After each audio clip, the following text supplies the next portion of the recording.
अमरावती जिल्ह्यातील तिवसा तालुक्यातील तळेगाव ठाकूर येथून एक प्रेरणादायी आणि कलात्मक बातमी समोर येत आहे। महामानव डॉक्टर बाबासाहेब आंबेडकर यांच्या जयंतीनिमित्त येथील बुद्धविहारात कुमारी देवयानी हटवारीने साकारलेली जिवंत रांगोळी सध्या चर्चेचा विषय ठरली आहे। तब्बल 16 तासाच्या अथक परिश्रमानंतर साकारलेली ही रांगोळी सुमारे 8 ते 9 फूट आकाराची असून अत्यंत बारकाईने आणि आकर्षक पद्धतीने तयार करण्यात आली आहे। या कलाकृतीत सेजल थोरात हिनेही मोलाचे योगदान दिले आहे। देवयानी हटवारीची कहाणीही तितकीच प्रेरणादायी आहे। लहान वयातच आईचे छत्र हरपले, आजही आपल्या मामाच्या घरी राहून संघर्षमय जीवन जगत आहे। फक्त 12व्या वर्षी रांगोळीची आवड निर्माण झाली आणि कोणताही औपचारिक कोर्स न करता स्वतःच्या जिद्दीच्या जोरावर तिने ही कला आत्मसात केली आहे।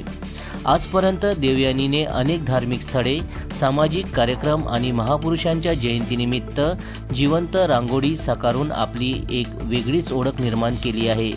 विशेष म्हणजे ती ही कला निस्वार्थ भावनेने आणि मोफत स्वरूपात सादर करते। देवयानीच्या या अद्वितीय कलेचा सन्मान गावकऱ्यांकडून करण्यात येत असून तिच्या जिद्दीचे आणि कलेचेही सर्वत्र कौतुक होत आहे। जनसमर्थन न्यूज, तळेगाव ठाकूर, तिवसा, जिल्हा अमरावती।